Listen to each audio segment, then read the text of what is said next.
In this video, we're diving into a complex and sensitive topic that's shaping the geopolitical landscape of South Asia, the intricate tensions among India, Pakistan, and China. As Indians, we find ourselves at the heart of this strategic triangle, facing challenges from both Pakistan's actions in Pak-occupied Kashmir and Balochistan, and China's growing influence in the region. Let's unpack this step by step, starting with the situation in Balochistan and its critical role in the China-Pakistan Economic Corridor, or CPEC.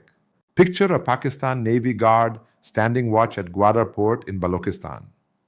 This port is no ordinary harbor. It's the linchpin of CPEC, a massive trade route connecting western China to the Arabian Sea. For Pakistan and China, Gwadar is the crown jewel of their ambitious economic plans, promising jobs, infrastructure, and regional influence. But there's a catch. Both nations repeatedly point fingers at us, alleging that we're fueling unrest in Balochistan to derail this project.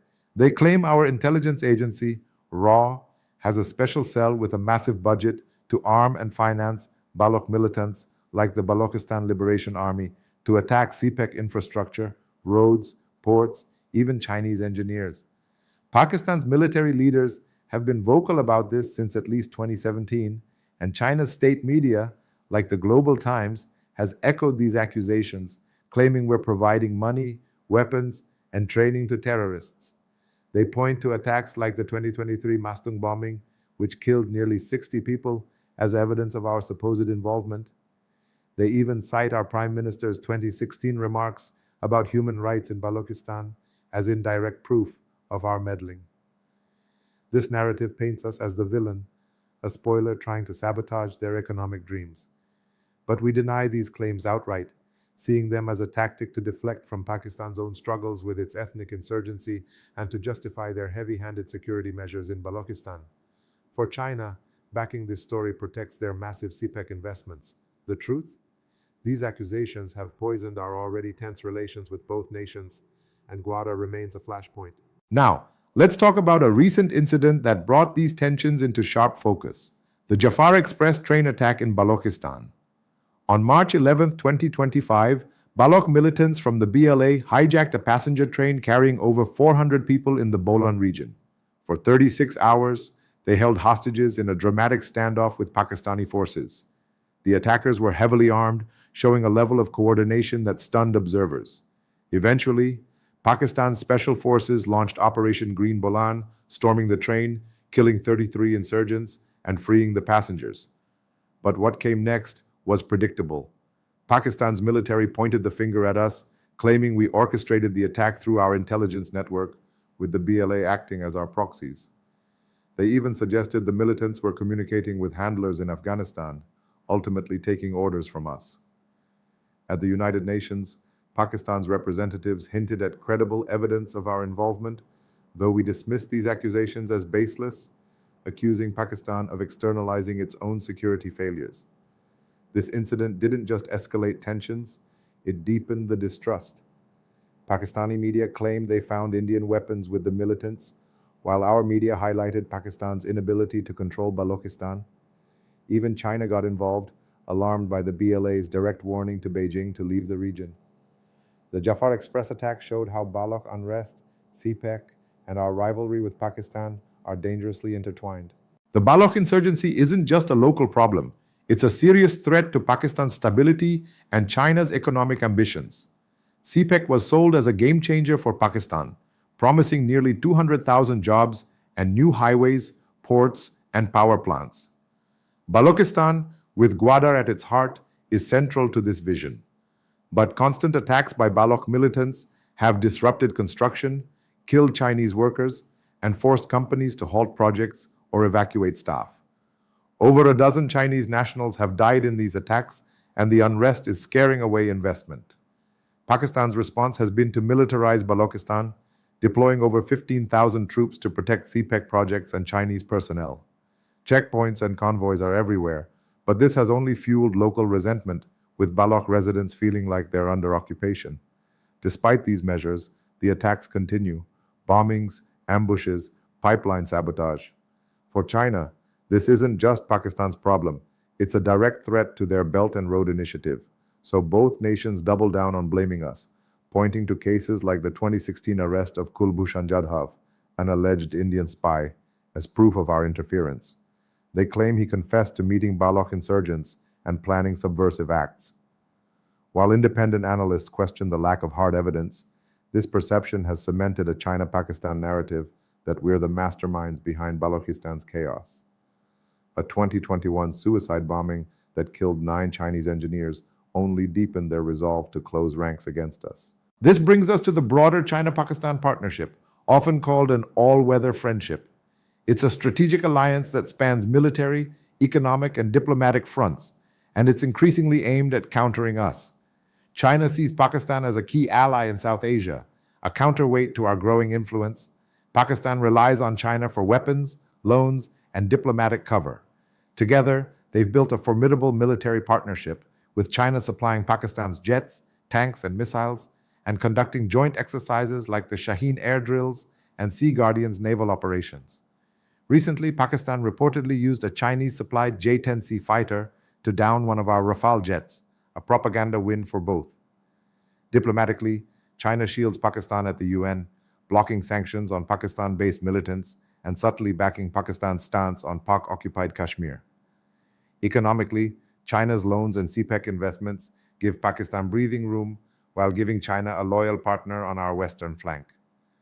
This Iron Brothers alliance means any crisis with Pakistan inevitably involves China, creating a two-front challenge for us. Speaking of challenges, let's turn to Kashmir, the heart of our decades-long feud with Pakistan. The Himalayan region of Jammu and Kashmir, split between our control and Pak-occupied Kashmir, remains a volatile flashpoint. We see Kashmir as an internal matter, especially after revoking its autonomy in 2019. But Pakistan insists it's a disputed territory and champions the Kashmiri cause globally. This fundamental disagreement fuels mistrust and violence. We've long accused Pakistan of supporting militant groups like Jaish-e-Mohammed and Lashkar-e-Taiba, who infiltrate Kashmir to wage insurgency. Pakistan denies direct involvement, but their presence on Pakistani soil and their attacks on our soil, like the deadly 2019 Pulwama attack, give us reason to call Pakistan a state sponsor of terrorism. The latest spark was the Pahalgam attack on April 22, 2025, when 5 gunmen killed 26 civilians, mostly tourists, in a brutal assault in Kashmir. It was the deadliest attack in years, shattering a fragile calm. We quickly pointed to Pakistan-based jihadists, with evidence later showing one attacker was a Pakistani national and ex-military officer. Our Prime Minister vowed to hunt down the perpetrators and their backers, and within weeks, our Air Force struck terrorist camps in Pakistan's Khyber Pakhtunkhwa and Pak-occupied Kashmir. Pakistan scrambled jets and mobilized troops, raising fears of war. While the crisis didn't escalate, it highlighted Pakistan's credibility problem on terrorism and put our hardline Kashmir policy under scrutiny. The UN and global powers urged restraint, and by June 2025, tensions eased slightly, but Kashmir remains a powder keg. At the same time, we're grappling with China along our Himalayan border, the line of actual control. The 2020 Galwan Valley clash, where 20 of our soldiers were killed in a brutal brawl with Chinese troops, was a wake-up call. It shattered decades of fragile peace and led to a massive troop buildup, tens of thousands of soldiers, tanks, and jets on both sides. For years, we faced off in Ladakh's freezing deserts, with skirmishes flaring in Sikkim and Arunachal Pradesh. Partial disengagements in 2021 and 2022 eased some friction points, and a breakthrough in October 2024 saw troops pull back from Depsang and Demchok, allowing limited patrolling. This deal paved the way for a rare meeting between our Prime Minister and China's President, but trust remains low. China's heavy infrastructure near the LAC and occasional encroachments, like one in Arunachal in early 2025, keep us on edge. We've responded by raising new border forces, building roads and airstrips, and preparing for any future aggression. The Galwan clash changed how we see China, no longer a potential partner, but a serious threat. Together, China and Pakistan form what some call a strategic consortium against us, creating a two-front dilemma. Militarily, we must prepare for simultaneous threats from China in the north and Pakistan in the west, stretching our resources. Diplomatically, they work to keep us entangled in regional disputes. Pakistan through Kashmir, China through its growing influence in our neighborhood. There's even evidence of intelligence sharing and coordination in places like Afghanistan, where they aim to sideline us. During the Pahalgam crisis, China's muted response and subsequent hosting of Pakistan's foreign minister sent a clear message. They stand together against us. There's even talk of China eyeing a naval outpost at Gwadar, which would escalate the challenge. But we're not standing still. Diplomatically, we're strengthening ties with the US, Japan, Australia, and others through forums like the Quad, aiming to counter China's assertiveness and isolate Pakistan on terrorism. We've signed key defense agreements with the US and boosted cooperation with France and Israel for advanced weaponry. Economically, we're developing Chabahar port in Iran and the North-South transport corridor to bypass Pakistan and offer alternative trade routes to Central Asia. Militarily, we're modernizing fast. New mountain strike corps, S-400 systems, and a stronger navy to watch the Indian Ocean. We're also revising our doctrines to handle a two-front war, ensuring we can deter both adversaries while avoiding all-out conflict.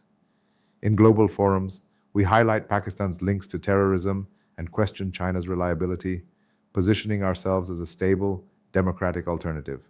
In conclusion, the tensions among Pakistan, China, and US have created a precarious situation in South Asia.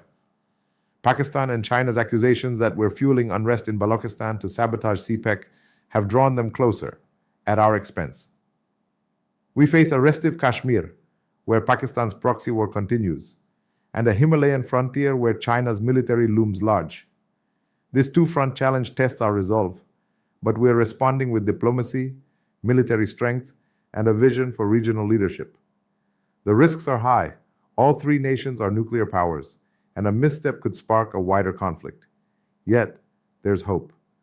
International mediation, like the US and UAE's efforts, has helped cool recent crises, and ongoing talks with China offer a path to stability. The coming years will test whether we can manage these tensions through prudent statecraft, or if a spark in Balochistan, Kashmir, or Ladakh could ignite a fire none of us want. For now, we remain vigilant, building alliances and strength to secure our place in this great game.